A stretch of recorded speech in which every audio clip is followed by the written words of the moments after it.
ابا جی کو میرے میٹرک کے امتحان میں پاس ہونے کی خوشی ضرور ہوئی، مگر اتنی نہیں جتنی ہونی چاہیے تھی۔ انہوں نے میری خواہش کے برعکس مجھے شہر کالج بھیجنے کے بجائے بڑے بھائی کے ساتھ آج پر بھیج دیا تھا۔ میں دن بھر وہاں چپ چاپ بیٹھا رہتا اور دکان کے سامنے رکتی شہر جانے والی بس پر سوار ہوتے ہم جماعتوں کو دیکھ کر سرد آہن بھرتا رہتا۔ میری جماعت کے آدھے سے زیادہ لڑکوں کا کالج میں داخلہ ہو گیا تھا۔ وہ طالب علم ہی رہے اور میں بچپن میں ہی کاروباری بن گیا۔ دکان پر بیٹھے پورا سال ہو گیا۔ میرے لیے وہ سال صدیوں پر بھاری تھا، مگر جیسے تیسے گزر گیا۔ انہی دنوں شہر کالج کی پڑھائی کے لیے جانے والے لڑکوں کے علاوہ کچھ لڑکیاں بھی تھیں جو اسی سویرے والی بس میں شہر جاتی تھیں۔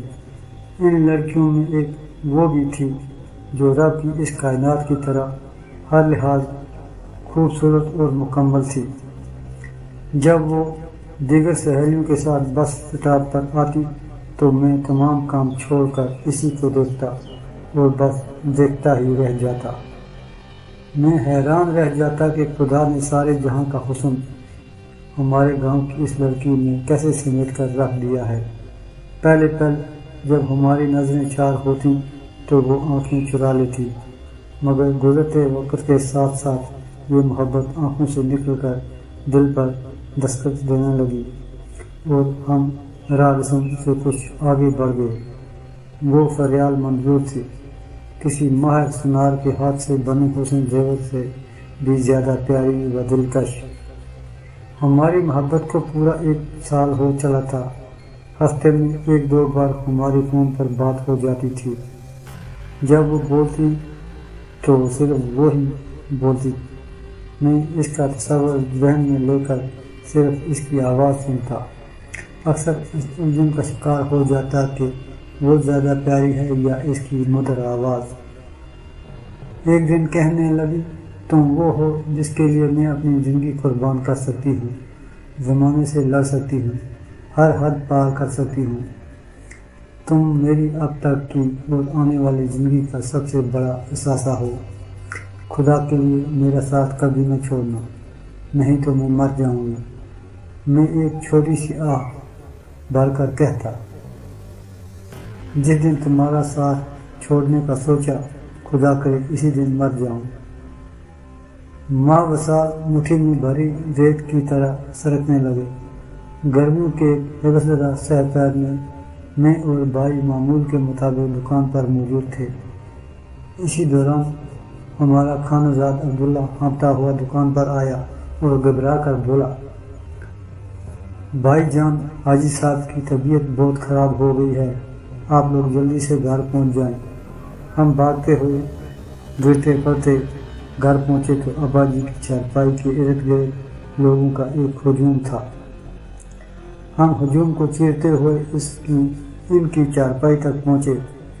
میں نے ان کا دایاں ہاتھ اپنے ہاتھ میں لے لیا اور بے اختیار چومنے لگا۔ ان کے چہرے کا رنگ متغیر تھا اور ماسے پر پسینے کے قطرے اور ہاتھ شدید سرد تھے۔ اس دوران ہمارے گاؤں کا ڈسپنسر شوکت بھی وہاں پہنچ گیا۔ اس نے بلڈ پریشر چیک کیا تو وہ بے اعتدال تھا۔ وہ بڑے اضطراب کے ساتھ بولا، جتنی جلدی ہو سکے انہیں شہر کسی بڑے ہسپتال لے جائیں۔ اس کی ابتدائی تشخیص کے مطابق انہیں دل کا دورہ پڑا تھا۔ بڑے بھائی نے آؤ دیکھا نہ تاؤ گاڑی نکالی اور ہم ابا جی کو لے کر شہر کی طرف چل پڑے۔ گاڑی کی پچھلی سیٹ پر ابا جی کا سر میری گود میں تھا اور ان کے اوپر نیند بے ہوشی کی کیفیت طاری تھی۔ میرا ایک ہاتھ ان کی پیشانی پر اور دوسرا ان کے سینے پر تھا۔ میں اپنی انگلیوں سے ان کے بالوں کو سہلا رہا تھا اور ان کے چہرے کا رنگ زرد پڑ چکا تھا، سانسیں بے ترتیب تھیں۔ بھائی اور میں اس وقت ذہنی اضطراب میں تھے۔ دل و دماغ میں طرح طرح کے وسوسے امڈ آئے تھے، مگر ہم قدر استقامت کے ساتھ ان وسوسوں کو ذہن سے جھٹک رہے تھے۔ ہمارے گاؤں سے شہر کا فاصلہ 50 کلومیٹر کے لگ بھگ تھا، مگر یہ مسافت صدیوں پر بھاری تھی۔ گاڑی ایک بڑے کھڈے میں سے گزری تو جھٹکا لگنے سے میرا سر چھت سے جا لگا۔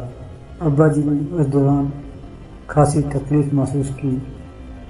ان کے لبوں سے ایک دم جنبش آئی اور وہ نہی آواز میں بولے، لگتا ہے میرا ویلا آن پہنچا ہے۔ میرا پتر، میرے پاس وقت بہت کم ہے، میری کچھ نصیحتیں ہیں، اگر ہو سکے تو ان کو ضرور پورا کرنا۔ اپنی ماں اور بہنوں کا بے حد خیال رکھنا۔ مجھے مخاطب کر کے بولے، میرے لال، تم آگے پڑھنا چاہتے تھے نا؟ میں نے تمہارے ساتھ اچھا نہیں کیا، تم پر حکم چلا کر تمہارے خوابوں کا گلا گھونٹا، جس کا مجھے بے حد افسوس ہے۔ تم اپنی تعلیم ضرور مکمل کرنا، اور آخری بات، جس کی لاج رکھنا سب سے زیادہ ضروری ہے، میری باتوں کو میری التجا سمجھنا۔ آج سے 20 سال پہلے ہم نے تمہاری نسبت تمہاری چچا زاد رباب کے ساتھ طے کی تھی، مگر تمہاری چچی کی یہ کبھی خواہش نہیں تھی، جس کی وجہ سے ہم دو بھائیوں کے درمیان نفرت کی دیواریں کھڑی ہو گئی۔ تم نے ان دیواروں کو توڑ کر وہاں محبتوں کے بیج بونے ہیں۔ رباب کا ہاتھ تھام کر ثابت کرنا ہے کہ نفرت کی انتہا کو محبت کی ابتدا سے کم کیا جا سکتا ہے۔ میری قبر تمہارے اس عمل سے ہمیشہ ٹھنڈی رہے گی۔ اللہ تم سب کا حامی و ناصر ہو۔ آخری جملے کی ادائیگی کے بعد ابا جی ہمیں اکیلا چھوڑ کر وہاں چل دیے جہاں سے کوئی لوٹ کر نہیں آیا۔